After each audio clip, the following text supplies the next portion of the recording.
Starting in 3, 2, 1. Hello, and welcome to the CyberDocet. In this course, we'll be diving into the leading cause of all security breaches, phishing attacks. Phishing attacks are dangerous because one small misstep can put a whole company at danger. In this video, we will see how this is possible and why phishing attacks are such a great threat to everyone. Let's begin. Phishing is a trick to gain valuable information about a person, an imminent threat to companies. Okay, restart that one. Phishing is the act in which a target contacts a person by email, phone, or text message, usually posing as a legitimate institution or person, and is attempting to gain... Oh, let's start that one too. Take 2. Phishing is the act in which a target Restart that one. Take 3. Phishing is the act in which a target or targets are contacted by an email, phone, or text message as someone posing as a legitimate institution in an attempt to lure the individuals to providing sensitive data such as passwords, credit card details, and etc. This can be very dangerous because it can lead to both personal damage and damage to your company. This sounds dangerous, but notice earlier I said to lure the individuals to provide the data. That means you have the option to give them what they want or not. Throughout this course, we'll be learning tips on how to prevent yourself from falling victim to these phishing attacks.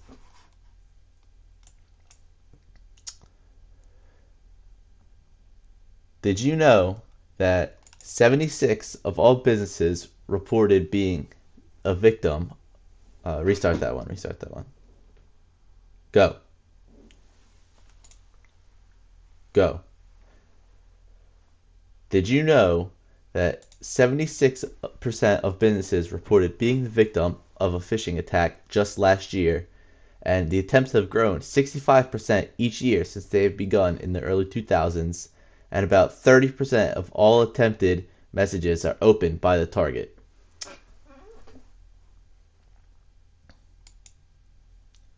Starting common features now.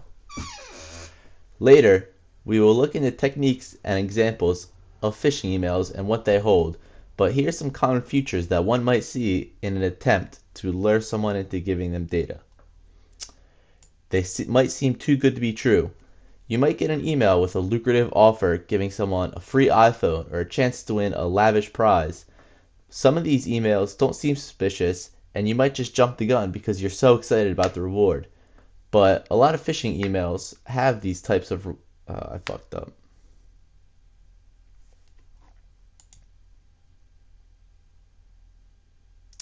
Common features. Go now.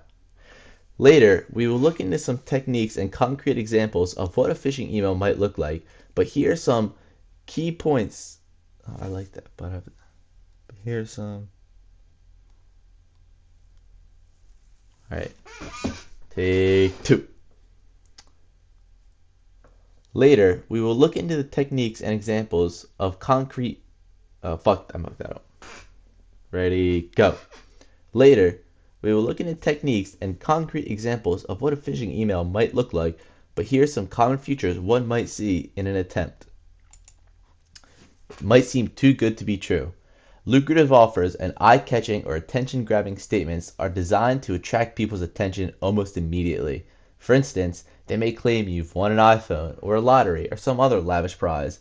Just don't click any suspicious emails. Remember, if it seems too good to be true, it probably is. A sense of urgency. A favorite tactic among cybercriminals is to ask you to act fast or if someone's in danger. Some of them will even tell you that you have a few minutes to respond. When you come across these kind of emails, it's best to just ignore them or think reasonably. Most reliable organizations give ample time before they terminate an account, and they never ask patrons to update their personal information over the internet. So when in doubt, visit the source directly rather than just clicking the link in an email. Next, there are hyperlinks. A link may not appear to be all it is. Hovering over a link, which is a tactic we will later see, shows you the actual URL of where you are being directed to. It could be completely different or it could be a popular site with a small misspelling. For example, if you are a member of Bank of America, the word America could be spelled oh so slightly so you couldn't distinguish the M and the R, so look carefully at all links. Next, we have attachments. If you see an attachment in an email you weren't expecting or it doesn't really make sense, don't open it. They can contain payloads with ransomware or other viruses that can infect your computer and also infect computers in your company's network. And lastly, we have the unusual sender. Whether it looks like someone you don't really know or it's out of the ordinary, if you get an out of the character email, it's probably suspicious and you should not click it. What's next?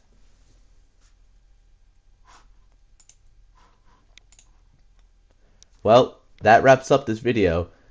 Later, let's dive into some more examples of phishing attacks and preventative measures you could take to further yourself and your company. Thank you.